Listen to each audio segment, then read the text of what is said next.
امریکی معاون وزیر خارجہ برائے امور جنوبی وسطی ایشیا ڈونلڈ لو آج امریکی ایوان نمائندگان کی سب کمیٹی کے سامنے پیش ہوں گے، جہاں وہ پاکستان میں انتخابات کے بعد کی صورتحال اور پاک امریکہ تعلقات پر سماعت میں حصہ لیں گے۔ اس سے قبل ان کا تحریری بیان سب کمیٹی نے اپنی ویب سائٹ پر جاری کیا ہے۔ اس بارے میں جانتے ہیں امریکہ میں ڈان اخبار کے سینئر صحافی انور اقبال صاحب ہمارے ساتھ موجود ہیں۔ انور اقبال صاحب، یہ بتائے گا کہ ڈونلڈ لو اور امریکی ایوان نمائندگان کی سب کمیٹی کی سماعت کے بارے میں، اور اس کے ساتھ یہ بتائے گا کہ پاکستان پر کیا اثرات مرتب ہو سکتے ہیں؟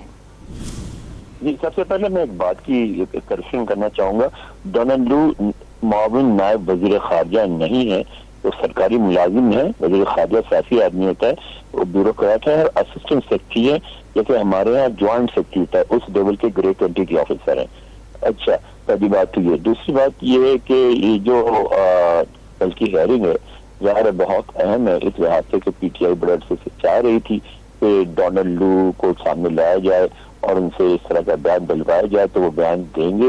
اور آپ نے جیسا کہ دیکھا، آپ نے اپنی خبر میں اس کا ذکر کیا ہے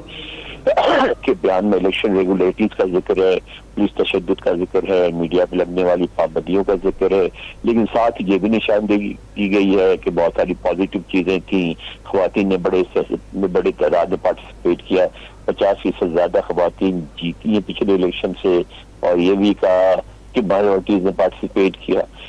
پھر انہوں نے یہ بھی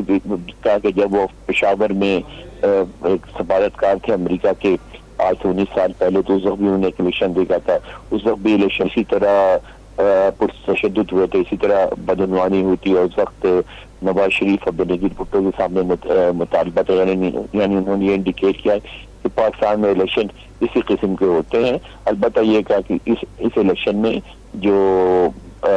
بدعنوانیاں ہوئی تھی اس پہ اسٹیٹ ڈپارٹمنٹ نے ان کی جو خاتون نے نوٹس بھی لیا اور اس پہ بیان بھی ایشو کیا تھا، جس میں انہوں نے جو پابندیاں لگائی تھی ان کو کنڈیم کیا تھا، جو تشدد ہوا تھا ان کو کنڈیم کیا تھا، اور جو الیکشن ریزلٹ کے بارے میں جو اختلافات آئے تھے اس پر بھی تشویش کا اظہار کیا تھا۔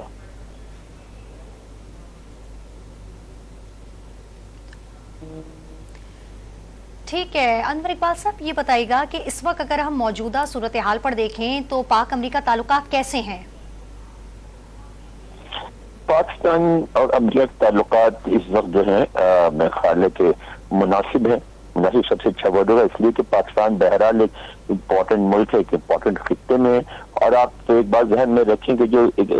غیر ملکی حکومت ہوتی ہے اس کے تعلقات حکومت سے ہی ہوتے ہیں، اپوزیشن پارٹی سے تو براہ راست تعلقات نہیں ہوتے، ان کے رابطے ضرور ہوتے ہیں۔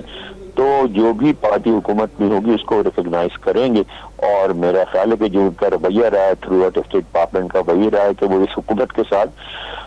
کام کرنے پہ تیار ہے۔ آج دفتر خارجہ کی بریفنگ میں بھی اس پہ بات ہوئی کہ آپ کے سفیر تو وہاں ملاقاتیں کر رہے ہیں، انہوں نے کہا ملاقاتیں کر رہے ہیں، کریں گے، اور اب آپ کے جو وزیر خزانہ ہیں ان سے بھی ملیں گے اور باہمی امور پہ گفتگو ہوگی۔ تو جو اس وقت امریکہ کا رویہ ہے وہ یہ ہے کہ جو بھی الیکشن ہوئے جیسے بھی ہوئے اس سے حکومت منتخب ہو کے آ گئی ہے، جب تک وہ حکومت میں ہے ہم انہیں سے بات چیت کریں گے، اگر وہ نہیں ہوں گے تو ہم آنے والوں سے بات چیت کریں گے۔ ڈان اخبار کے سینئر صحافی انور اقبال صاحب ہمارے ساتھ موجود تھے، بہت شکریہ انور اقبال صاحب ہمیں وقت دینے کے لیے۔ امریکی معاون وزیر خارجہ برائے امور جنوبی وسطی ایشیا ڈونلڈ لو آج امریکی ایوان نمائندگان کی سب کمیٹی کے سامنے پیش ہوں گے۔